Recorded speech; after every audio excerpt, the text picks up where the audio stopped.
Humans have walked the earth for around 6 million years.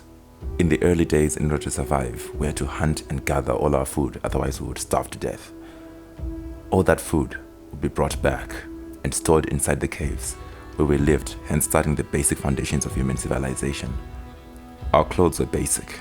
We wore the skins of the animals we killed during the hunts, which, to be frank, didn't provide much protection from the extreme harshness of the climate.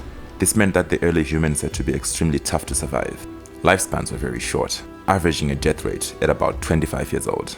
But as the years went on, evolution started kicking in. This introduced an era where humans were starting to adapt more towards the environment and finding better, more suitable ways to survive. Around this time is where people started creating actual civilizations, consisting of agriculture, a developed culture, social structure, a religious system, written language, technology, and so on. They didn't have to have flying machines and Wi-Fi, but just a general well-structured civilized way of life that wasn't the basic hunter-gatherer. There have been many civilizations throughout history that have come and gone.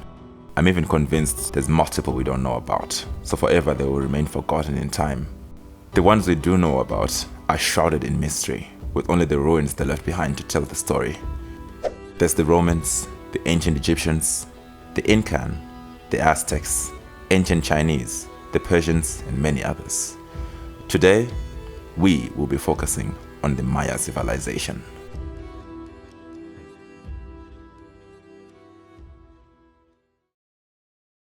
The Mayans developed in an area called Mesoamerica, which is a term used to describe the region between what is now Mexico and Central America before the 16th century Spanish conquest. It should be noted that Mesoamerica was one of the 6 cradles of civilization. Around 6000 BC, during what is now known as the Archaic Period, the early inhabitants of Mesoamerica were beginning the first stages of forming an agricultural society by experimenting with growing crops such as maize and beans. The diverse climate helped them facilitate early sedentary agricultural societies. It is estimated that the earliest Maya settlements began somewhere around 1800 BC, during what is known as the Preclassic or formative period, which lasted until 300 BC. During the Preclassic period, the first major civilization also developed, known as the Olmecs. From them, the Mayans derived the building blocks for their religious and cultural traits, their number system, and most famously, their calendar system. It's worth mentioning that the Olmecs were a great influence not only to the Mayans, but also a great number of other Mesoamerican people, such as the Aztecs, the Teotihuacans, the Totonacs, and the Zapotecs. The Preclassic Maya were a pretty impressive people, having many other great feats that they accomplished. It was during this time that the Maya people also started construction of the famous Mayan pyramids. They would go to build great cities. The earliest known city, called Nakbe, was constructed around 750 BC in the Guatemala area. There was also the fairly large city called Tikal, built around 350 BC, but by far the largest and most impressive city was the one known as El Mirador, which was an impressive 16 square kilometers. The golden age of the Mayans truly kicked off around 250 BC. This is called the Classic Period, and it's the time when the Mayans reached the true peak of their civilization. Particularly in the southern lowlands, they saw a lot of growth in many different aspects, such as construction, urbanism, artistic development, intellectual growth, and the raising of monuments using the low count calendar. Their population saw new record numbers, which allowed them to build an impressive 40 cities, some of which include Tikal, Uaxactun, Copan, Bonampak, Dos Pilas, Calakmul, Palenque, and Rio Bec. Many of the cities had a complex network of political alliances and enmities amongst them. During the early Classic Period, which was between 250 AD and 550 AD, most of the cities were greatly influenced by the great metropolis of the time called Teotihuacan, located in the Valley of Mexico. The largest cities would have large populations between 50 to 120,000 people. It is estimated that at the peak of their civilizations, the Mayans might have reached a total population of anywhere between 2 to 10 million people.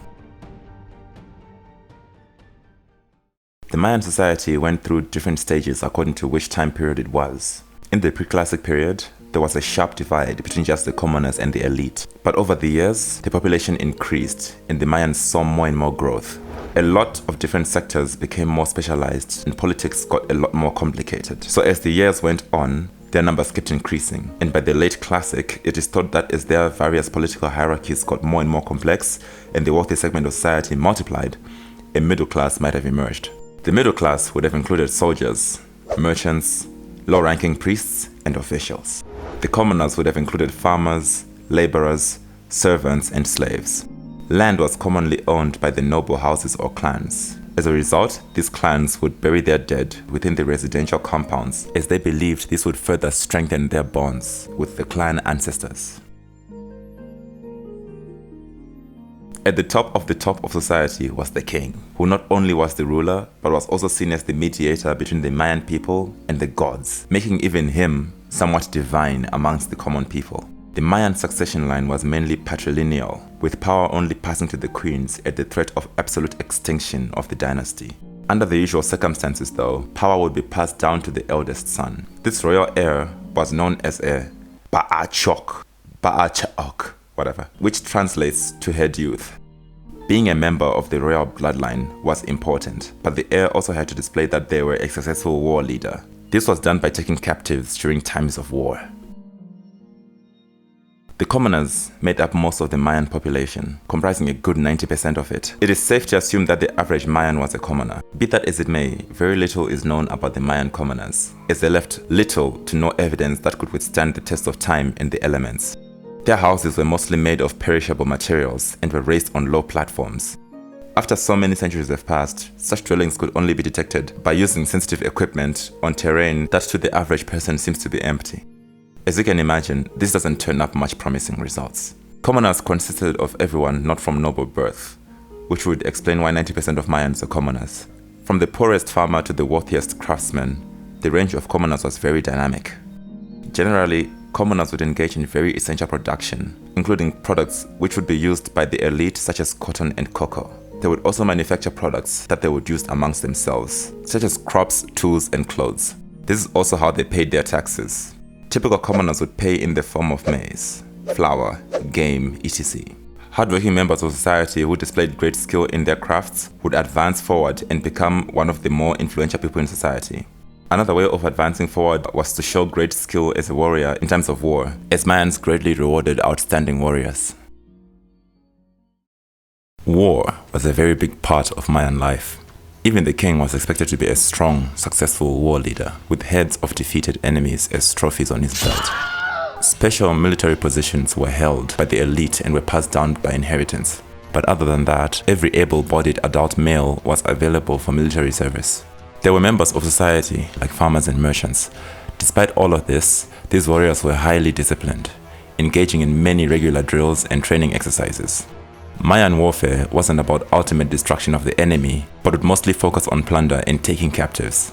Women weren't too involved in war practices, but records show that they occasionally fought in battles. However, they weren't regularly assigned roles of military officers except for the occasional ruling queens. The primary weapon of war for the Mayans was known as the atlatl, which means spear thrower. This was a spear-looking weapon which was like a half-meter stick with a dart at the end. The commoner would use their regular hunting weapons, which were mostly blowguns. They also used the bow and arrow, although it wasn't really favored that much in war, rather more a hunting tool instead. It only became more common in the post-classic period. They also used these two-handed swords made from strong wood and obsidian for the blades, very similar to the ones used by the Aztecs, called the Macuahuitil. The Mayan body armor was made from quilted cotton that had been soaked in salt water to toughen it. This compared favorably with the steel armor of the Spanish when they eventually ended up conquering the region. They also used shields made up of wood and animal hide, decorated with feathers and animal skins. During the 9th century AD, the central Mayan region saw a huge collapse. This is marked by the abandonment of cities and the end of long-lasting dynasties. The real cause of this collapse is up for debate, but it is thought that the cause was likely something to do with droughts, overpopulation, causing environmental degradation, and warfare. The northern cities, however, showed an increase in activity during this time and continued to be inhabited long after the southern cities went quiet and ceased raising monuments. Although it was now significantly reduced, activity continued in the northern lowlands, with cities now forming around permanent bodies of water instead. It was never the same, however. The largest remaining city of the time was called Mayapan. For about 200 years, the city held up but was riddled with warfare and internal disputes, which ended up resulting in its end in the 14th century AD. The abandonment of the city was followed by a lot of unrest in the area, such as prolonged warfare and diseases, and this continued for quite a while. At this point, the Mayan civilization was only a shell of what it used to be, with the Yucatan Peninsula being divided into a number of independent regions without a central powerful stronghold of a city like always before. These regions all shared a common culture but varied in socio-political organization. In 1511, a Spanish ship got wrecked at sea and about a dozen of its sailors survived. They managed to reach the coast of Yucatan but were captured by a Mayan lord. Whenever the Mayans caught prisoners, they would mostly make them into slaves, but that was if the prisoners were thought to be regular commoners. If the prisoners were thought to be of high value, then they would get sacrificed, as the Mayans thought this would please their gods and bring years of good fortune. And unfortunately, this is what happened to the sailors. Most of them anyway. 2 of them managed to escape. After that, things were quiet for about 6 years. But then in 1517, 3 separate Spanish expeditions were sent to explore the Yucatan coast. They engaged with the Mayans in a number of battles up until 1519. This was only the beginning, however. Only 2 years later, in 1521, the great Aztec capital of Tenochtitlan fell to the Spanish. Hernan Cortes dispatched Pedro de Alvarado to Guatemala with 180 cavalry, 300 infantry, 4 cannons, and thousands of allied warriors from Mexico. They arrived in 1523. Only a year later, the Quiche capital, Cumarcaj, fell to Alvarado in 1524. Some of the cities tried to appease the Spanish with gold, but couldn't keep up with their demands, and they too fell. City after city continued to fall, with multiple campaigns being ran against the Mayans up until 1546. At this time, pretty much the entire northern region of the Mayans had been conquered. This only left the kingdoms of the Petén Basin independent. This lasted for quite a considerable amount of time, but finally in 1697, a final assault was launched on the Itza capital, Nochpetén, and the last independent Mayan city fell to the Spanish. The Mayan culture wasn't completely eradicated by the conquest of their cities. Many villages were remote from Spanish colonial authority and continued their traditional day-to-day lives. Other than the introduction of steel tools, which greatly improved agricultural output, the Mayans continued their basic Mesoamerican diet of maize and beans. So did other traditional crafts such as weaving, ceramics, and basketry. Trade of local products in the community market also continued. In fact, the Spanish at times would even encourage it in order to gain tribute in the form of cotton, textiles, and ceramics. Despite the efforts of Catholic missionaries, the Mayan language and beliefs held strong and did not change. To this day, in the highlands of Guatemala, there's still Mayan language speakers still continuing what their ancestors started all those centuries ago.